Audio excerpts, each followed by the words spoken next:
The curse is broken and the shadows are lifting. In time, these lands will heal.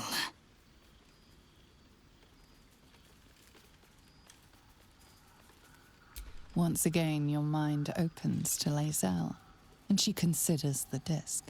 More writings on Orpheus, the so-called Prince of the Comet.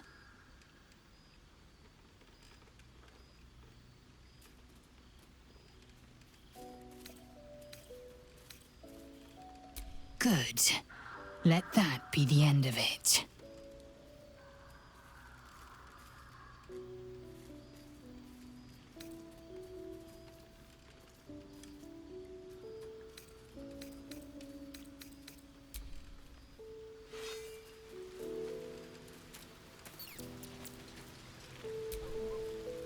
Thaniel rests well.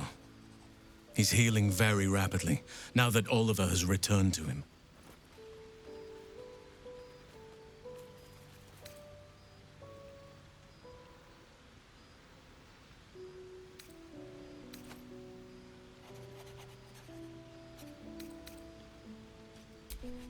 I can't say for certain, but we'll see it come to pass long before this place recedes behind us.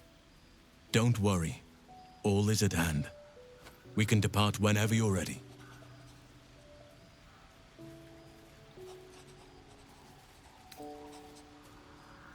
No more than my right hand can absorb my left. Oliver is helping Thaniel to recover. They both lie dormant, like trees awaiting spring.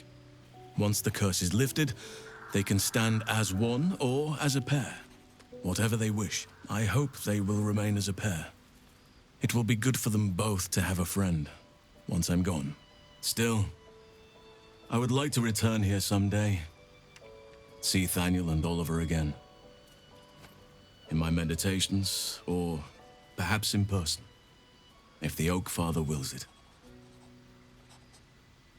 I hope he does.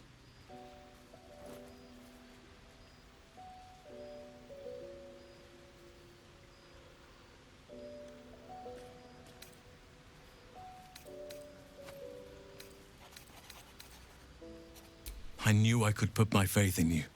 If only we had met sooner. I have. But perhaps there is more that I want. Anyway, once the curse is lifted, nature can take its course without me. I belong at your side.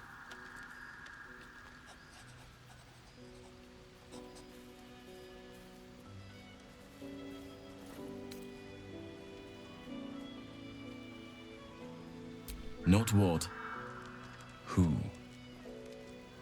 but all in due course. Good. Now our roots can deepen. Together.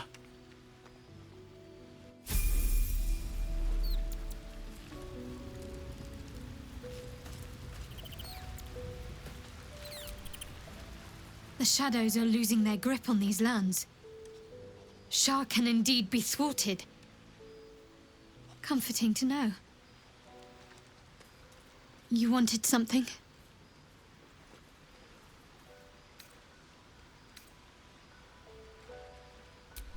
I'm sorry. It might be best kept until later. I'd be a poor counsel and worse company just now.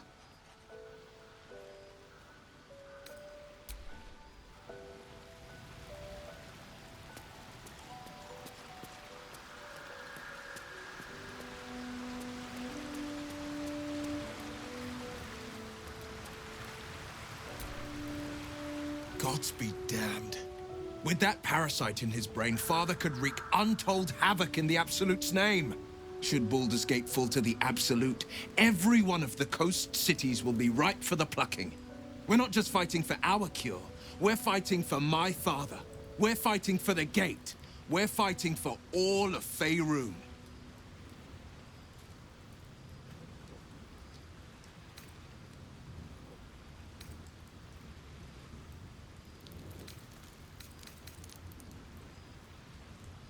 Worm's Rock Fortress.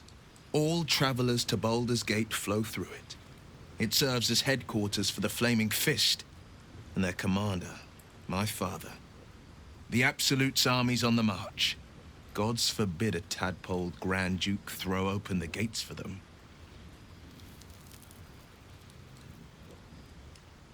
Orin, I'd never heard tell of, but Gortash I know. Or know of, more precisely. A self-styled strategic advisor to Baldur's Gate's peers. A bit player with dreams of a leading role, the way Father told it. He had no use for Gortash, and even less for his advice. I don't remember much beyond that. But where these Chosen are concerned, I have a suspicion we're about to know more than we'd like.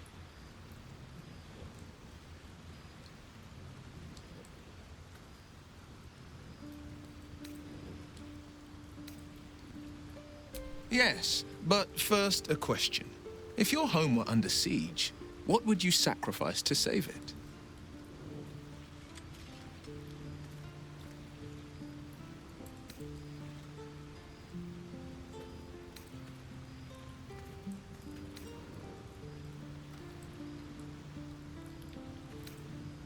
As would I, and more.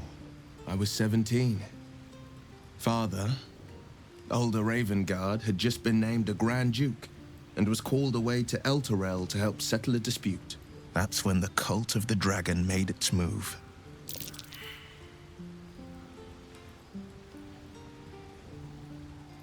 A religion devoted to conjuring the most evil of goddesses, the dragon Tiamat.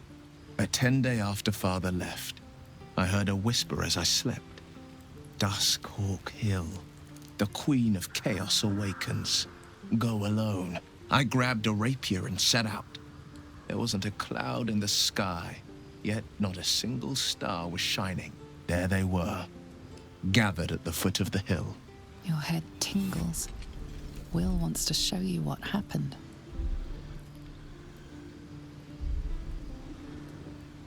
In the looming shadow of the mount, 5 groups of 5 figures each encircle a lofty totem. Atop each totem, a dragon's head is carved, and a massive orb held in its mouth. The cultists chant, first softly, then crying to the starless sky. There is a crack of thunder, a gust of wind, and a dragon's white head appears in the storm. As the maelstrom howls, Mizora's lips press to your ear. She will destroy Baldur's Gate. Grant me your soul, and I will give you the power to save it, she whispers.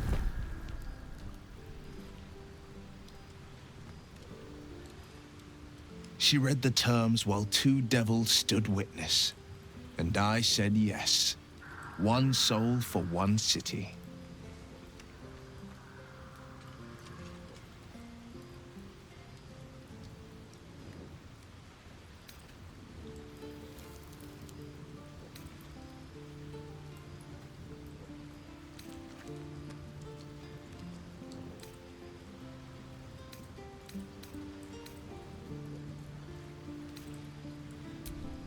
I don't know that it was brave. I just know that it was right. The moment I agreed, I burned with the fires of Avernus and oozed the rot of Dis. The cultists choked on our poisons and burned from our flames.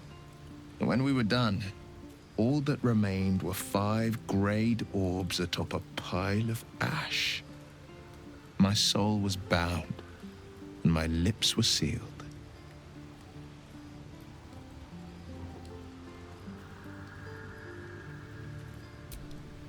She didn't. She came on order of her mistress, Zariel. Tiamat made a play for power. Zariel had other plans. That was the most Mizora's ever said. All that mattered was that she got her prize. Another pet added to her warlock menagerie.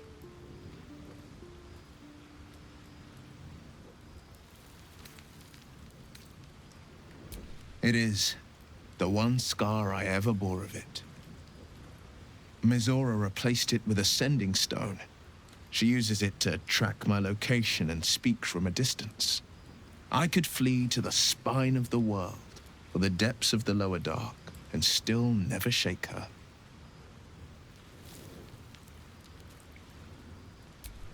He returned to an unsuspecting city and a wayward son with a smirking devil at his side.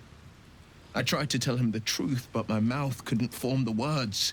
I'd led him to the battlefield, but Mazora had swept it clean. I showed him my stone eye, but he only turned away. After, he said only one word: go. So I did.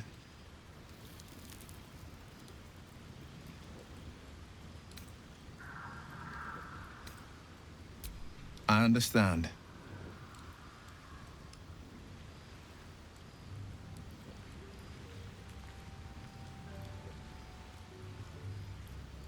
No, never. He did the only thing he could.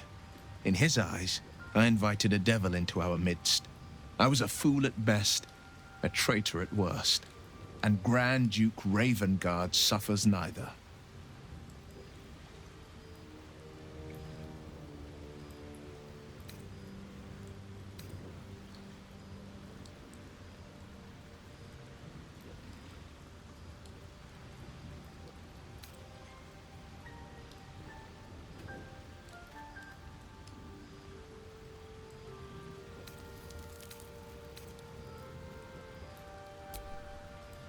More than you know. The better question is, did he ever miss me? If he did, he missed the Wyll Ravengard he once knew, not the hell-touched warlock he returned to. My favorite subject.